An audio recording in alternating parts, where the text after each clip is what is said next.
আজকে মুরগি বুনা করবো। দেখেন সবাই কিভাবে তৈরি করবো মুরগি। কি কি লইছি দেখুন, কি কি লাগবে।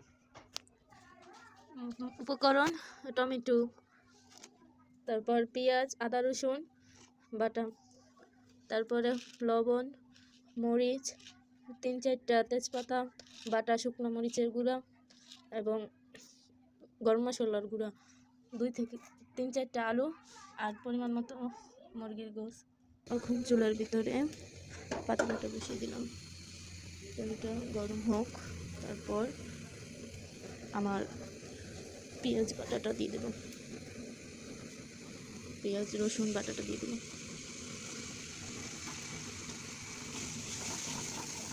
এক এক করে সব কিছু দিয়ে মশলাটাকে কষিয়ে নিতে হবে।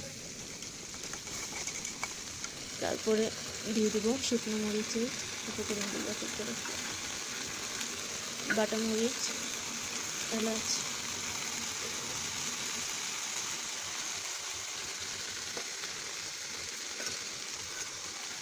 দিয়ে দিলাম। মশলাটা কষানো কিছুক্ষণ। এখন দিয়ে দেবো বেটে রাখা মরিচ, তারপরে দিয়ে দেবো বেটে রাখা মশলা, তারপরে হলুদ, লবণ, মরিচ পরিমাণ মতো দিয়ে দেবো,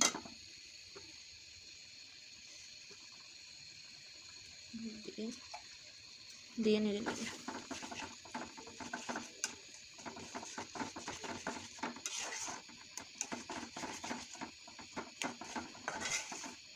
এটা কষিয়ে মশলাটা এইভাবে কষিয়ে এলে তারপরে টমেটোগুলো দিয়ে দেবো, তারপরে টমেটো দিয়ে কিছুক্ষণ কষিয়ে নেব। কিছুক্ষণ কষিয়ে নিলাম, বা ঢাকনা উঠিয়ে দেখবো কেমন হয়। টমেটোটা এখনো গলেনি, আরও কিছুক্ষণ ঢেকে দেব। এবার দেখবো কষানো কেমন হলো। তেলটা ছেড়ে এলে মাংসগুলো দিয়ে দেবো। তেলটা ছেড়ে এসেছে, এবার মাংসটা দিয়ে দেব এবং তার সাথে আলুগুলো দিয়ে দেবো। এবার একটু কষিয়ে নেব, ভালো মতো কষিয়ে নিয়ে এবার ঢাকা দিয়ে দেব। এবার দেখবো ঢাকনা খুলে কষানো হলো কেমন।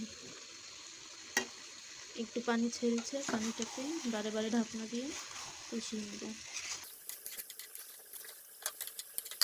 এবার আবার ঢাকনা দিয়ে দেবো কিছুক্ষণ কষানোর জন্য। খুব সুন্দর করে কষিয়ে এলে তারপর পরিমাণ মতো পানি দেব। এখন আবারও একটু দেখে নেব কিভাবে কষালাম। বেশ কিছুটা পানি ছেড়ে দিয়েছে, আস্তে আস্তে আরেকটু কষিয়ে নেব। খুব সুন্দর করে কষানো হয়ে